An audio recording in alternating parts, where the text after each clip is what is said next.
difference of this fourth industrial revolution is it doesn't change what you are doing. It changes you. If you take genetic editing, right. Just as an example, it's you who are changed. Yeah. And of course, this has a big impact on your identity. Yeah. And offers certain kinds of possibilities that have to be careful about. You know, when you began to do that kind of gene editing, some people worry that you are changing what it means to be human.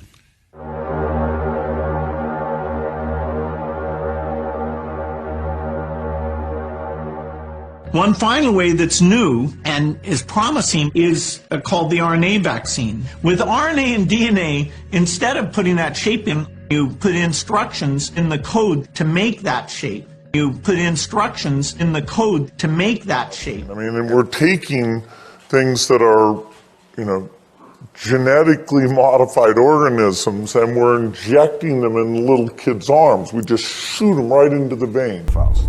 But can you imagine that in 10 years when we are sitting here, we have an implant in our brains, and I can immediately feel, because you all will have implants, and we measure your brain waves, and I can immediately tell you how the people react, or I can feel how the people react to your answers. Is it imaginable? Now, in the past, many tyrants and governments wanted to do it, but nobody understood biology well enough. And nobody had enough computing power and data to hack millions of people. Neither the Gestapo nor the KGB could do it. But soon, at least some corporations and governments will be able to systematically hack all the people. We humans should get used to the idea that we are no longer mysterious souls. We are now hackable animals. Data might enable human elites to do something even more radical than just build digital dictatorships. By hacking organisms, elites may gain the power to re-engineer the future of life itself. Because once you can hack something, you can usually also engineer it. And if indeed we succeed in hacking and engineering life, this will be not just the greatest revolution in the history of humanity. This will be the greatest revolution in biology since the very beginning of life 4 billion years ago.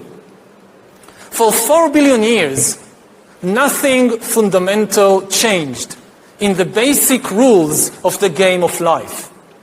All of life, for 4 billion years, dinosaurs, amoebas, tomatoes, humans, all of life was subject to the laws of natural selection and to the laws of organic biochemistry.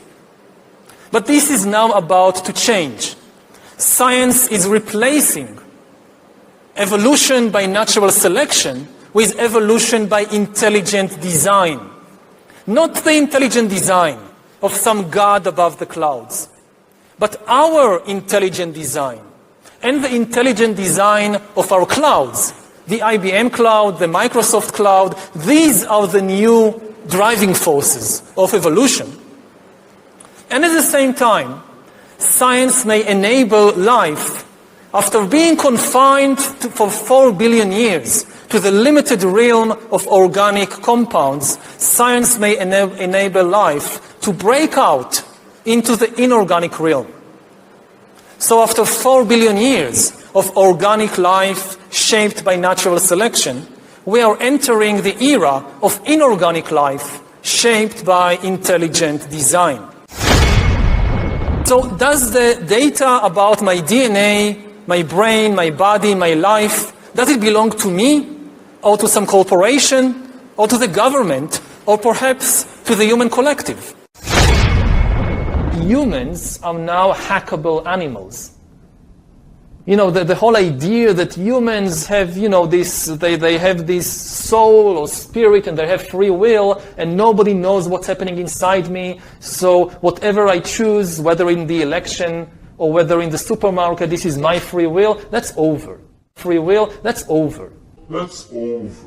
Over. Today, we have the technology to hack human beings on a massive scale. Yeah, I mean, everything is being digitalized. Everything is being monitored. In this time of crisis, you have to follow science. It's often said that you should never allow a good crisis to go to waste, because a crisis is an opportunity to also do good reforms that in normal times people will never agree to. But in a crisis, you see, we have no chance. So let's do it. Vaccine won't help us go the to vaccine the test, of course. will help us, of course. It will make things, more manageable. Surveillance, people could look back in 100 years and identify the coronavirus epidemic as the moment when a new regime of surveillance took over, especially surveillance under the skin, which I think is maybe the most important development of the 21st century, is this ability to hack human beings, to go under the skin, collect biometric data,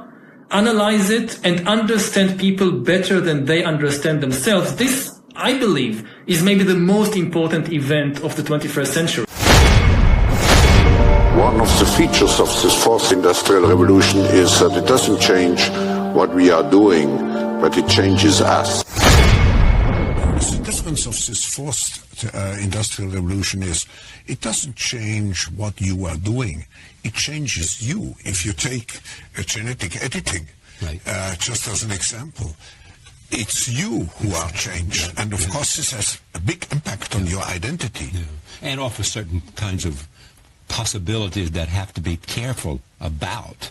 When you began to do that kind of gene editing, some people worry that you are changing what it means to be human.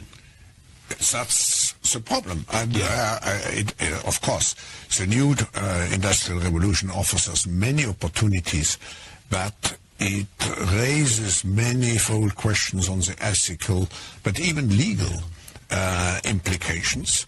And we have to be prepared for it, and that's what we want to do in Davos next year. Talk about technology and how the ways it can be deployed, that contribute to growth rather than exacerbate unemployment. How will that implement itself? It's a big question mark, because there is a fear that technology, robots, just to take one. You gain productivity from machines. Exactly, and it replaces maybe the workforce or jobs faster than we can replace them with new jobs. Not everybody can be a robot polisher and so on, so there will be new jobs.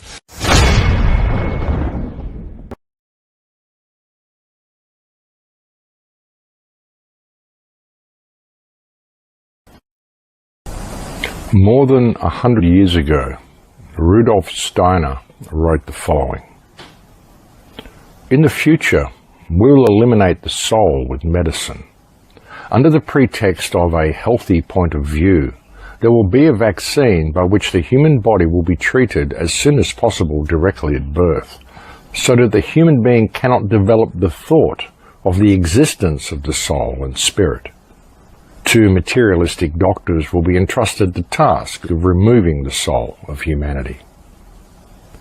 As today people are vaccinated against this disease or that disease, so in the future children will be vaccinated with a substance that can be produced precisely in such a way that people, thanks to this vaccination, will be immune to being subject to the madness of spiritual life. He would be extremely smart, but he would not develop a conscience, and that is the true goal of some materialistic circles. With such a vaccine, you can easily make the etheric body loose in the physical body. Once the etheric body is detached, the relationship between the universe and the etheric body would become extremely unstable, and man would become an automaton. For the physical body of man must be polished on this earth by spiritual will. So, the vaccine becomes a kind of Ahrimanic force. Man can no longer get rid of a given materialistic feeling. He becomes materialistic of constitution and can no longer rise to the spiritual.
wasn't